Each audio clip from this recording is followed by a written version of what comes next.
জীৱনত তিনিজনক কেতিয়াও ক্ষমা কৰিব নালাগে। যিয়ে ভাল পোৱা অভিনয় কৰে, যিয়ে বন্ধুত্বৰ সুযোগ লৈ বেইমানি কৰে আৰু যিয়ে বিশ্বাসৰ মৰ্যাদা নিদিয়ে। নিজ ভালেই জগত ভাল, এইটো সম্পূৰ্ণ এটা মিছা কথা। আপুনি যিমান ভাল হ'ব, আপোনাক মানুহে তেতিয়া সিমান ঠগিব। বিশ্বাস তাকেই কৰক যোনে তোমাৰ এই তিনিটা কথা বুজি পায়। হাঁহি আঁৰত লুকাই থকা কষ্ট, খঙৰ লগত থকা ভাল পোৱা আৰু মৌন থকা পিছৰ কাৰণসমূহ। জীৱনত তিনিটা কথা মনত ৰাখিব। জীৱনত তোমাক যোনে সাহাৰ্য কৰে কেতিয়াও পাহৰি নাযাব। যিয়ে তোমাক ভাল পায় তাক কেতিয়াও ঘৃণা নকৰিব আৰু যিয়ে তোমাক বিশ্বাস কৰে তাক কেতিয়াও নঠগিব। জীৱনত এই পাঁচটা বস্তু বিচাৰি পোৱা বহুত কঠিন। নিজৰ মনৰ দৰে এটা মানুহ, নিষ্পাপ এটা মন, কষ্টৰ ভাগিদাৰ, নিস্বাৰ্থ ভাল পোৱা আৰু এজন বিশ্বাসী মানুহ। সন্মান গোটেই বস্তুটো নিউটনৰ সূত্ৰৰ দৰে, কাৰোবাক দিলে হেনো পুনৰ ঘূৰি আহে। বেছি চালাক মানুহৰ এটাই সমস্যা, সি সকলো বুজে কিন্তু আপুনি যে তাৰ চালাক বুজি পায় সি কিন্তু নেজানে।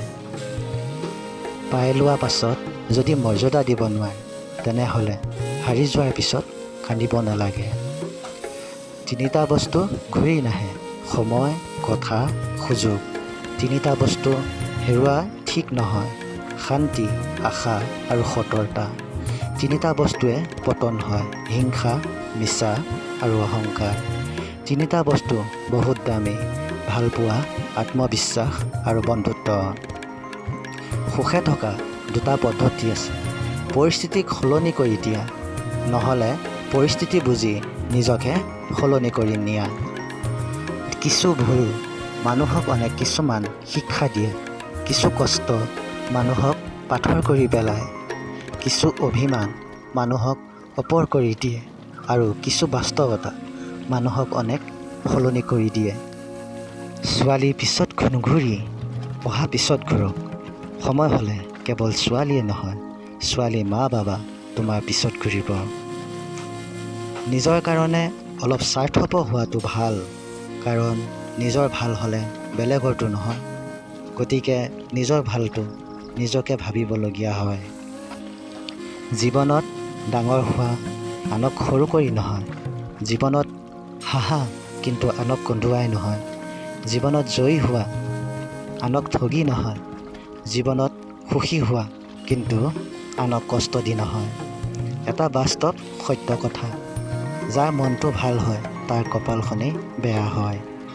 যি বেয়া ব্যৱহাৰ তুমি আজি কাৰোবাৰ লগত কৰিছা, সেইটো এদিন ঘূৰি পাকি হ'লেও পুনৰ তোমাৰ কাষলৈ আহিব। সুখে থকাই জীৱনৰ সাৰ্থকতা নহয়, কাৰোবাক সুখত ৰাখিব পৰাটোৱেই জীৱনৰ চৰম সাৰ্থকতা হয়। মানুহ অন্য কাৰোবাৰ ভুল দেখিলে বিচাৰক হৈ যায় আৰু নিজে কৰা ভুলৰ উকিল হৈ যায়। জীৱনত দুই ধৰণৰ মানুহৰ পৰা সদায় দূৰ হৈ থাকিব, ব্যস্ত মানুহ আৰু স্বাৰ্থ মানুহ। কাৰণ ব্যস্ত মানুহে নিজৰ ইচ্ছামতে কথা কয় আৰু স্বাৰ্থপৰ মানুহে নিজৰ দৰকাৰ মতেহে চলে। মনোবিজ্ঞানীৰ মতে যিয়ে অলপতে কান্দে তাৰ হৃদয়খন বহুত কোমল। ভিডিঅ'টো চাই ভাল লাগিলে লাইক, শ্বেয়াৰ আৰু ছাবস্ক্ৰাইব কৰি ল'বলৈ নাপাহৰিব। bikumark2023 ধন্যবাদ।